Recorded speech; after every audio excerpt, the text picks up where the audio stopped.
بدر میں مسلمانوں کو فتح ہوئی تو احد میں زک پہنچی کہ نہیں؟ 70 صحابہ شہید ہوئے کہ نہیں؟ اگر ان کی ہمتیں جواب دے جاتی تو گاڑی کیسے چلتی آگے؟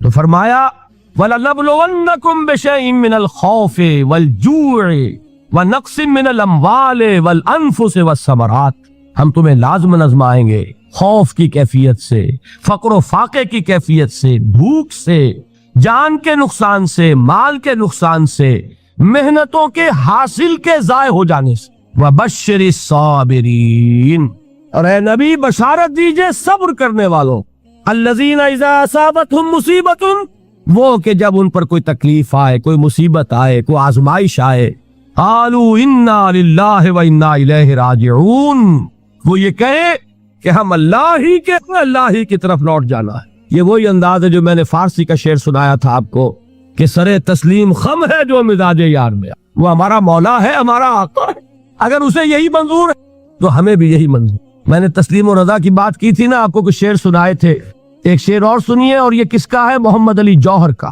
ایک مرتبہ جیل گئے، ان کی ایک بیٹی جوان بیمار ہوئی، فوت ہو گئی، باہر چھوڑا انگریز نے، جاؤ بھائی دفن کر دو بیٹی۔ دوسری مرتبہ جیل گئے، دوسری جوان بیٹی اسی مرض میں مبتلا ہوئی، اب یہ جیل میں ہے، خبر پہنچی کہ دوسری بیٹی کے اوپر بھی اسی مرض کا حملہ ہوا۔ ایک نظم لکھی ہے جس کا آخری شعر یہ ہے، تیری صحت ہمیں منظور ہے لیکن اس کو نہیں منظور تو پھر ہم کو بھی منظور نہیں۔ یہ ہے، جب تک یہ کیفیت نہ ہو اس میدان میں آدمی ثابت قدم نہیں رہ سکتا کہ میرے رب کو اگر یہ منظور ہے تو یہی مجھے منظور ہے، اور تیری صحت ہمیں چاہیے تو ضرور، لیکن ہمارے رب کو منظور نہیں تو ہمیں بھی منظور۔ راضی برضائے رب۔ وَبَشِّرِ الصَّابِرِينَ الَّذِينَ إِذَا أَصَابَتْهُمْ مُصِيبَةٌ قَالُوا إِنَّا لِلَّهِ وَإِنَّا إِلَيْهِ راجعون۔ نہ شود نصیب دشمن کے شود ہلاک تیغت، سر دوستہ سلامت کے تو خنجر آزمائی۔ اولئک علیہم صلوات من ربہم ورحمہ، یہی ہے وہ لوگ جن پر ان کے رب کی طرف سے عنایتیں ہیں اور رحمتیں ہیں۔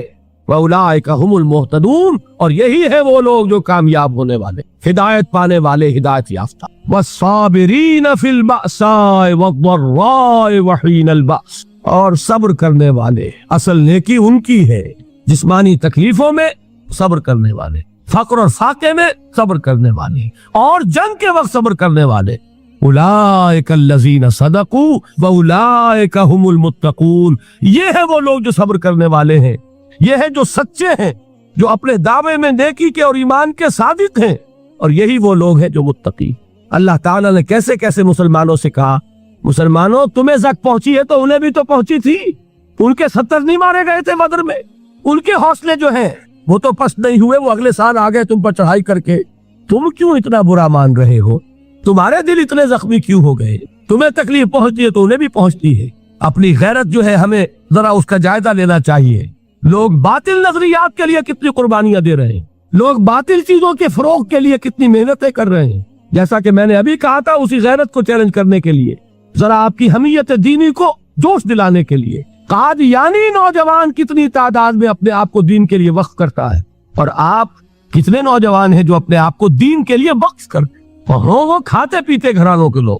یہ نہیں ہے کہ اگر کوئی اور کام نہیں کر سکتا تو پھر یہ ہے کہ وہ دین کے کام میں لگ جائے۔